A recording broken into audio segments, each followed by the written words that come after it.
What's going on, guys? Hey, I wanted to come back to it, and I wanted to bring you a video featuring James Klug.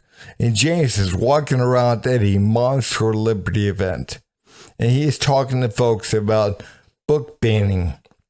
And again, the fact that we don't want some of these books that they're pushing on our young folks in schools. And some of the stuff is just perverted.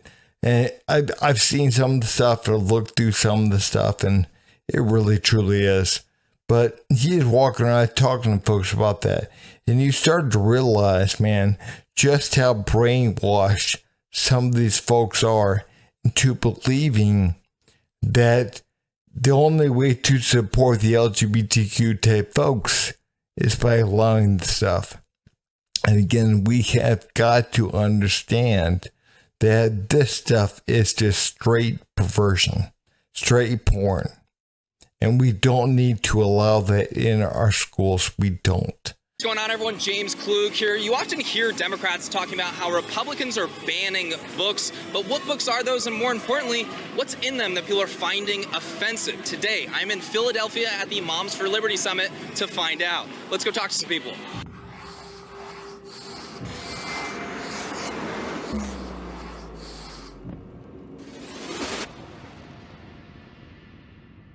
Huge shout out to our friends over at Allegiance Gold for sponsoring this video. You know, Moms for Liberty, books that they're looking to have removed from schools.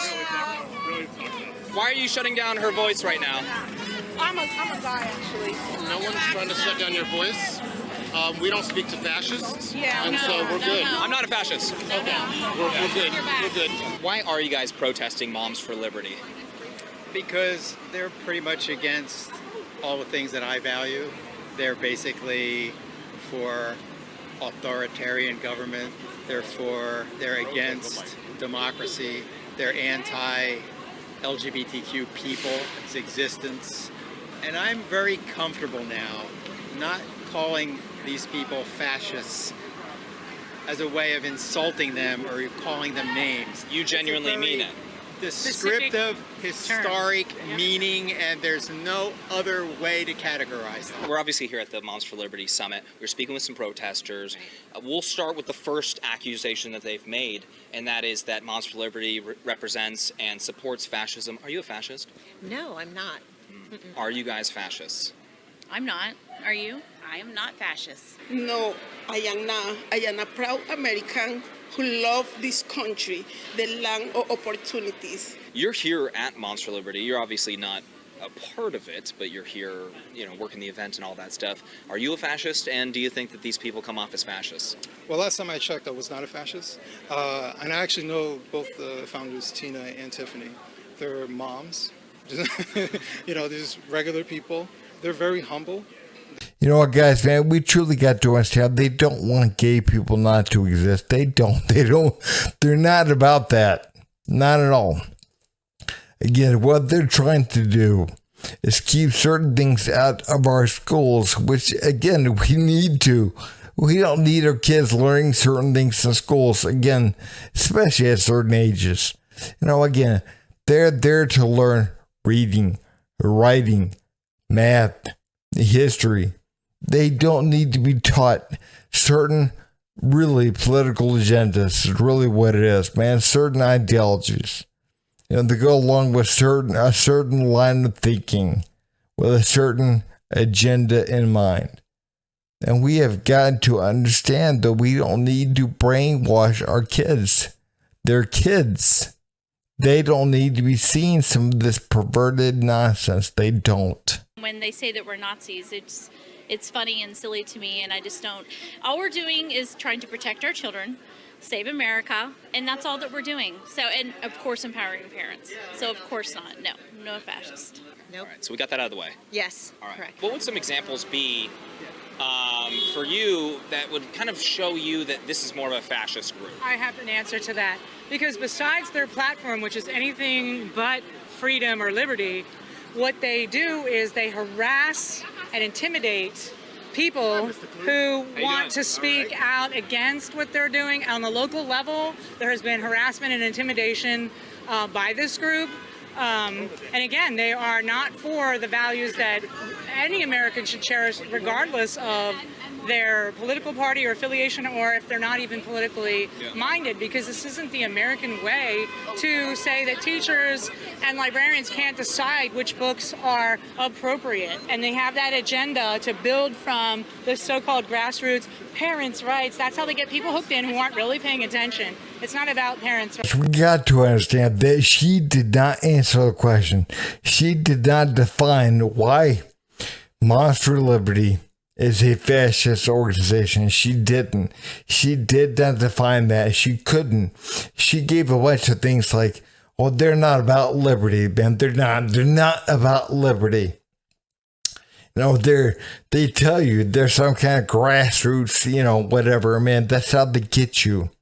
That's how they get you. And they're all about taking decision making away from teachers and librarians and whatever. But again, they're bad. They're just bad. They're just bad people. They don't have good values. That's all she told you. She gave no example of how they're fascist. Not one. Banning books. Have you heard that in the media at all? Banning books. Have you guys heard that narrative? Yes. Okay. You've heard that? Yeah. So I have a couple screenshots from a couple books here. Okay. These are a couple, two books. So we have Trans Bodies, Trans Cells. Have you guys heard of this one? Nope. No. We have record of it being removed and in high schools all across the country. This is called Trans Bodies, Trans Selves, referring to transgenderism. And in this book, this is a photo right here. These are blurred out, but these are little, you know, model penises, basically. Those are blurred out wieners. And then this is a seemingly naked transgender individual in the book. Actually, in the book, okay, and you can either agree with this or disagree with this, instructs youth on how to find and make pornography in this book. Okay. There's photos of naked individuals that are trans. They're not in my school library, they're not in my public library. So we have no problem with these being removed from school libraries. Is that correct? It's not an issue. I'm not interested in it. And the older man said, you know what? I'm not even concerned with that. I'm not even concerned about that kind of stuff. I'm not concerned about the books. But a lot of people are. That is what the issue is. A lot of people are very concerned about these books. Again, as a parent, I'm concerned about the books. So again, we have got to understand people are being brainwashed. The kids need to have resources to help them through a difficult period of time in their lives. Correct. And censoring these books is not helpful. These are tough questions. I'm very liberal. Yeah, you're very liberal. Is this a left or right issue, having this in schools? High school kids should be able to handle that. By the time they get to high school, they should be exposed to all that. So by the time they get to high school, they should be exposed to naked transgender individuals in books? Well, it depends on the community where they're from. You know, like your rural areas, like up in the hillside, probably not exposed to all that. So could you... But if they're more, urban, like the city, they're all exposed to that. And should they be exposed to nudity, to pornography, to sexual content in school? Should they? That is what the issue is. It doesn't matter if they're urban or rural. It doesn't matter. It does not matter one bit. Tracy and I have both found hundreds of sexually explicit books in our children's library. I found within your school district? Yes. In my son's high school, my son's middle school, and even in my twins' elementary school, there's gendered transition books. And when I asked for those just to be moved to an age-appropriate place, not banned, we get shut down. So all of the books are pretty much still there. So we're definitely not banning books. If a parent wants to go out and buy these books themselves on Amazon or go to Walmart, they are more than welcome to do that. But we don't think that our taxpayer dollars should be paying for those books, especially when they're sexually explicit and age inappropriate. When it comes down to taxpayer-funded schools, public schools, is that something that maybe people should be dealing with in their own personal lives and not at their publicly funded school, or no? No, I don't think so. I think that the schools are responsible to help our children grow and adjust, all of our children, and adjust to being in the real world. When I was a young man, which was many, many years ago, we had Playboy. We learned it through Playboy. Did you have it in school? I'm sorry. How is this different? Did you have it in school? No, we did not have it in school, but Well, that would we be are that would be how it's different. But now, I think what is different about it, it's realization that kids have sexuality and are waking up to it, and it's better that they be educated about it by professionals, by people who can screen those books in the schools, make like the librarian, and make determinations who it's appropriate for and where it'll be. Now, if this book is instructing youth on how to find, there are sections of it, it's not the whole book, instructing youth on how to find and make pornography, is that over the top or no? Guys like this are truly scary. They really are, man. Again, they're talking about kids who are sexual. Again, kids below a certain age are not sexual at all. And kids above a certain age are. But again, we have got to understand that we don't need to give them pornography. We don't need to be their dealer. Their school does not need to be their dealer. Again, what are we going for next? Again, they're going to try beer when they're 14, 15 years old. They're going to have a beer. So again, does our school cafeteria need to stock beer? Of course not. We understand that is something not for kids. Even though they're going to steal something, they're going to sneak something, they're going to try something. So we understand that, again, he was talking about pornography with this Playboy, man. He looked at Playboys when he was a kid. And again, man, I did too. I'm younger than this guy, but I did too. But the fact of the matter is, man, again, I didn't go to my parents and ask for it. I snuck it. I snuck it, which is the way the kids are supposed to be. Really. And again, leave them alone. Let them grow up the way they're going to grow up. And if they need to talk to somebody, they can talk to somebody. And if you want to ask them, hey, do you need to talk to me? Again, you've done your job, and they say no, or they say yes, and I talk to you about something. But again, that is what you do. You don't force that stuff down their throats. You don't make them look at stuff. You don't put that kind of stuff in their library. You don't. And we have got to truly understand that's what the difference is. And again, like with this guy, with this older guy, again, he looked at Playboys, but they weren't in his library. And we have truly got to understand that is what the big difference is. I have asked many times, can we just have discussion? I would love to discuss with the people that are actually in the reading committee that continue to vote these back in.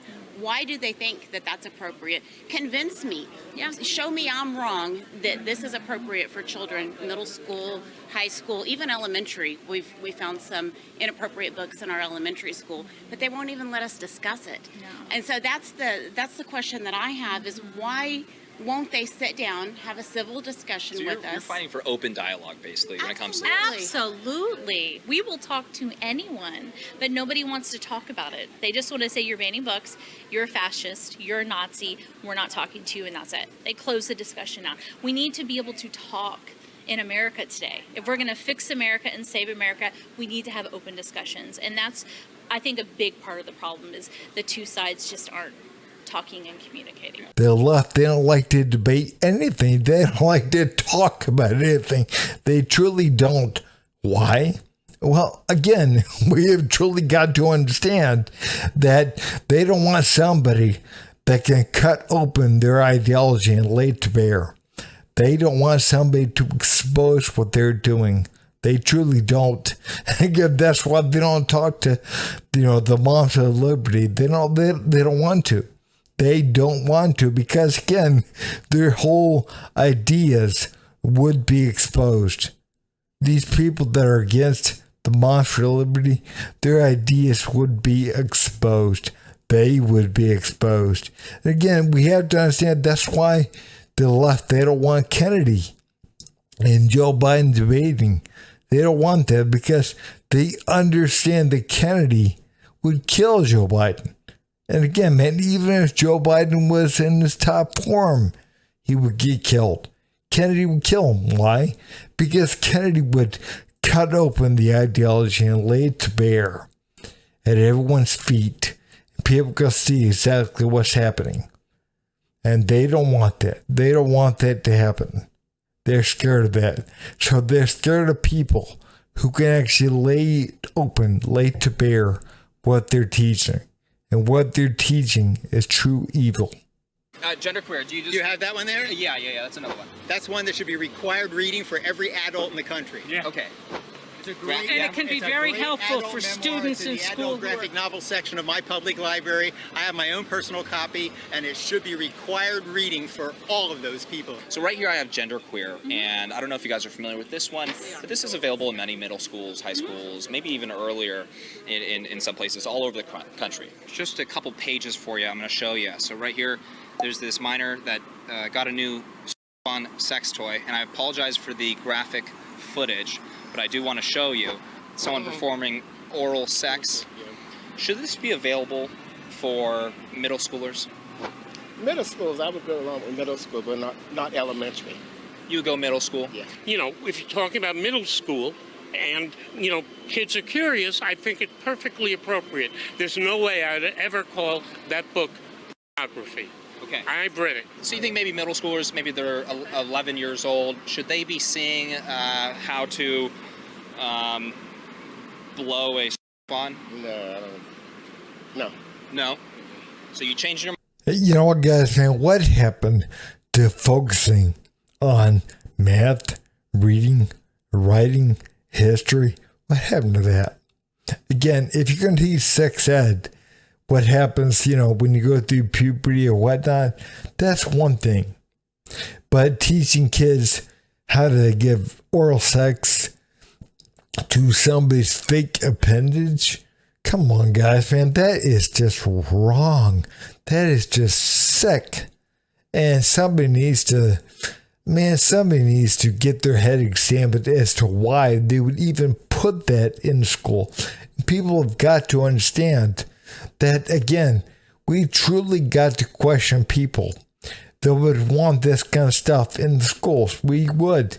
Again, could you imagine 30, 40, 50 years ago, man? Again, I couldn't imagine when I was growing up, man, anyone allowing this in schools. You know, again, maybe you would have some pervert, you know, in San Francisco that wanted this kind of stuff. Maybe you would. But again, you wouldn't for the most part, man. Nobody would want that kind of stuff in the schools. They wouldn't. Not back when I was a kid. And again, man, we don't need to have that kind of stuff. We are not moving in the right direction by showing that kind of stuff. You're moving in the wrong direction. You're going down the road of debauchery. You are going down a perverted road. Get off of it.